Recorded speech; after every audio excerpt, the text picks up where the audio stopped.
Quando Lúcio Matos, criança, deixou sua terra em direção a Porto Nacional, ele tinha vários problemas. A pobreza, tinha um problema na perna que dificultava o seu andar e falta de recursos.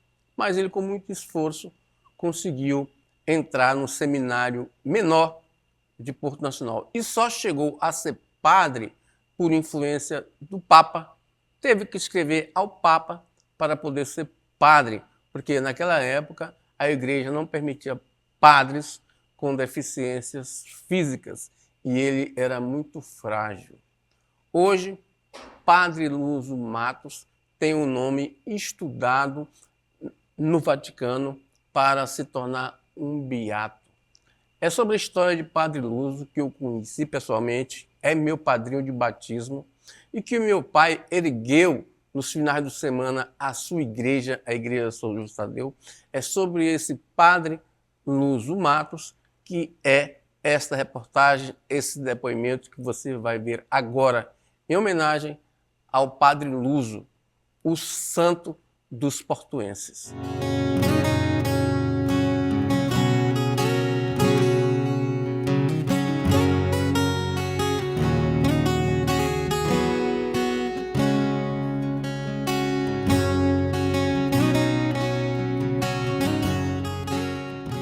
Padre Lúcio de Barros Matos, ele nasceu em Balsa, Maranhão, Santo Antônio de Balsa, Maranhão.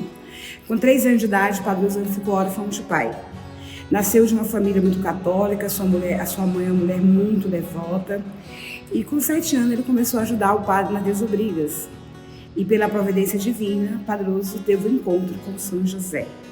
Nesse dia, com 7 anos de idade, de 19 de março de 1913, o Padre Lúcio, fez a sua primeira confissão e recebeu a sua primeira Eucaristia. Já tinha o desejo de ser padre, terminando, o caso seria o primário naquela época, já foi para São Luís, o seminário em São Luís, Maranhão. Chegando no seminário, ele não conseguiu terminar nenhum ano de estudo. Já no final do ano, ele foi diagnosticado com uma doença chamada beriberi. O Padre Lúcio teve que retornar para o cuidado da sua mãe, Dona Petronília, em Balsa. Melhorou, voltou novamente para o seminário. Chegando no seminário, vem uma outra enfermidade. A enfermidade agora, além do beriberi, Padre Lúcio tinha um reumatismo. Então ele ficava muito acamado. E foi aplicar uma injeção no nervo ciático, uma bezetacil, e com isso comprometeu a sua perna direita. A sua perna direita ficou uma paralisia na sua perna, E aí ele foi convidado pelo bispo para retornar para casa. Humildemente, Padre Lúcio dizia assim: olha, eu vou ser um padre de Maria. Ele profetizava que ia ser um padre de Maria. E ele pediu humildemente para o bispo se ele poderia ficar de batina. O bispo teve compaixão. Quando ele melhorou mais um pouco da sua saúde, restabeleceu, sugeriram que ele buscasse um estado que era mais quente, que ele fosse para o Ceará, que talvez lá ele conseguia, terminar seus estudos. Chegando no Ceará, também não conseguiu concluir nenhum ano de estudo. Teve que retornar novamente para casa. E ele sempre tinha essa frase: o que é difícil para os homens, para Deus não é nada. Melhorou aos cuidados da mãe, ele foi para Teresina, Piauí. Lá ele conseguiu terminar um ano de estudo, mas não foi possível retornar. Ele terminou o ano diante de tanta dificuldade, ele concluiu, mas ele teve que retornar para casa. Foi muito criticado porque ele não tirava a batina. Em 1922 foi aberto o seminário em Porto Nacional, o seminário São José. Em 1929 o Padre Lúcio veio a Porto Nacional. Imaginemos essa viagem. Como foi essa viagem? Mas a fé de Padre Lúcio em ser padre, ele não mediu esforço e veio a Porto Nacional, antigo norte goiano. Chegando aqui, muito debilitado, foi recebido pelo primeiro bispo, Dom Domingos Carreiro. Nessa vinda a Porto Nacional, ele não concluiu os estudos por causa da doença, mas o Dom Domingos Carreiro ficou comovido com a vida desse jovem que profetizava que ia ser padre. E que ele dizia com muita autoridade, com muita certeza que Nossa Senhora estava cuidando de tudo. Então, Dom Domingos deixou esse escrito, segundo, né, o relato da sua família, da sua sobrinha. Em 1936, chega o segundo bispo, também da França, Dom Alano. E quando Dom Alano chegando, ele tomou posse como bispo no dia 1º de maio de 1936.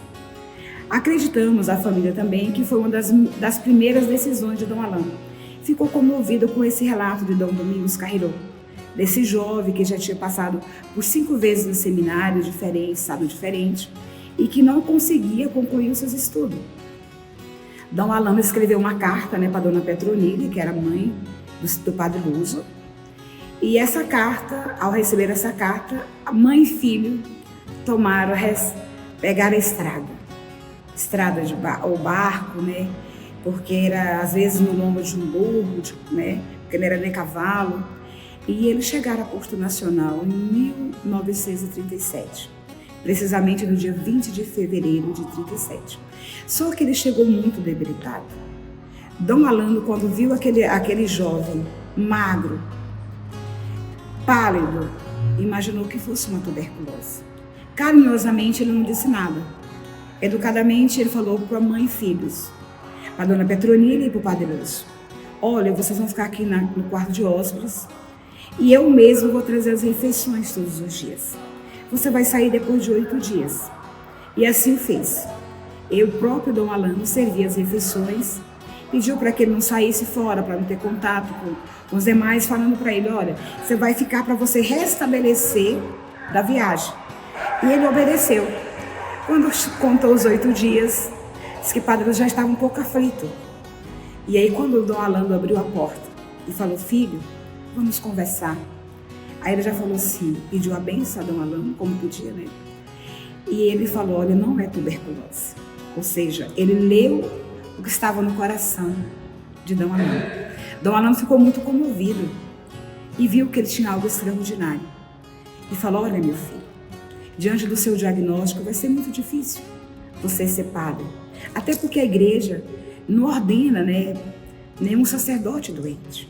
Mas eu vou tentar te ajudar.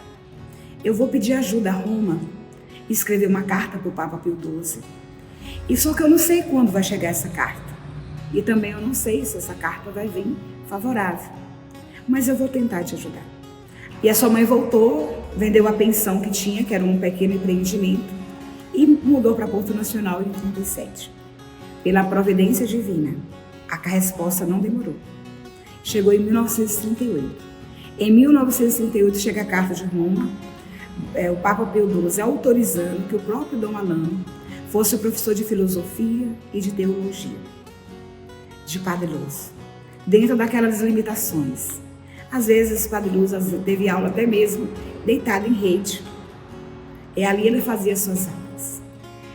E ele foi ordenado com 39 anos, no dia 23 de setembro de 1945.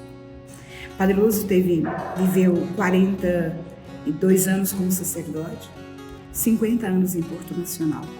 Foi um conselheiro.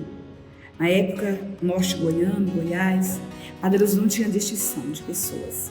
A das virtudes de Padre Lúcio, a caridade. Todos os dias ele recebia donativos. Todos os dias ele recebia dinheiro, alimentos, mas todos os dias ele doava para as pessoas. Padre Lúcio deixou 2 legados. A igreja São Judas Tadeu, hoje ele está enterrado na igreja, um colégio em um bairro que as pessoas consideravam como um bairro de má fama, que era o Buracão. Mas ele disse: é aqui que eu vou construirmos a igreja São Judas Tadeu.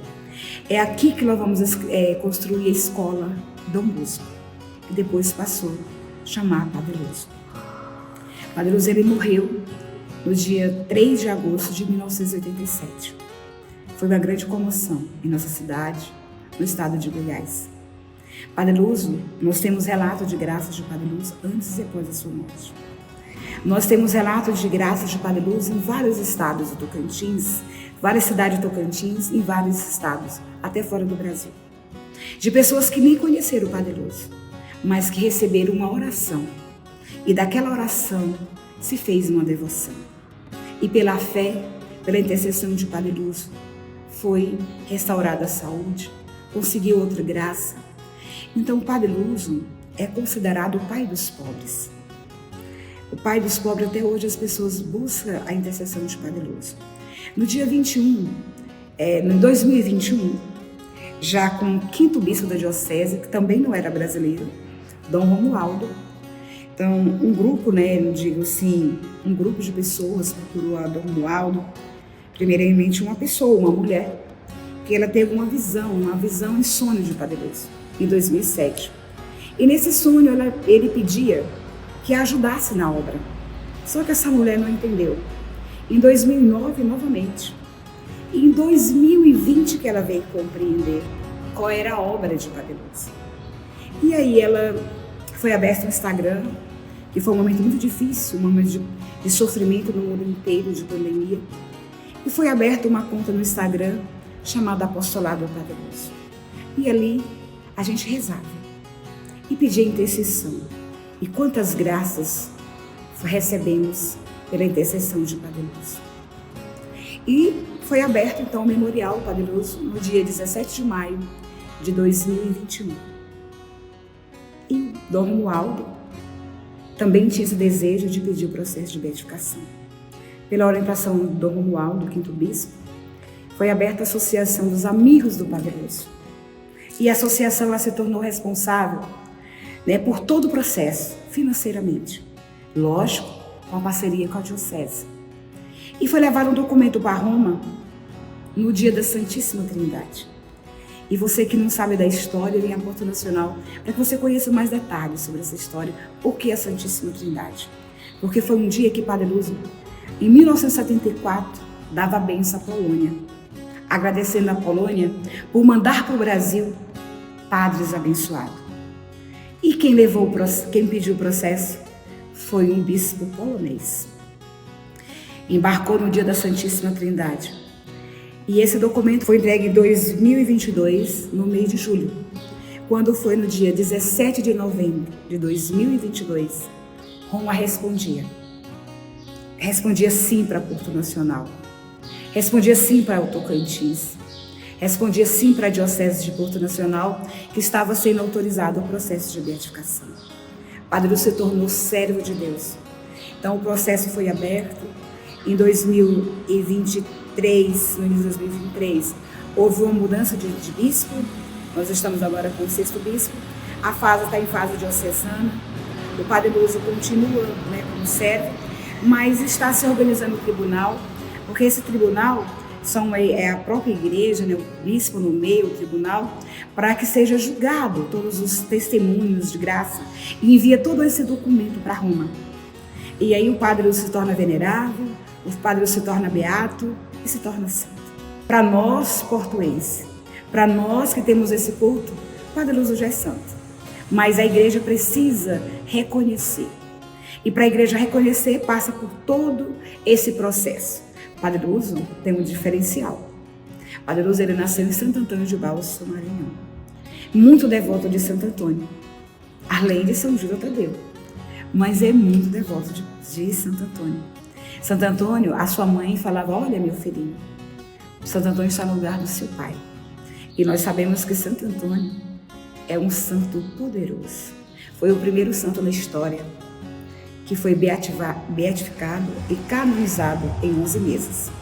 E eu creio, quando fechar todo o relatório do tribunal, que for mandado o documento de Padre Luso para Roma, logo teremos uma grande surpresa, um grande santo. Com as bênçãos de Padre Luso, termine o seu domingo e tenha uma boa semana. O Coisa Nossa volta no próximo domingo, nesse mesmo horário, aqui na TV Norte, SBT Tocantins. Até lá!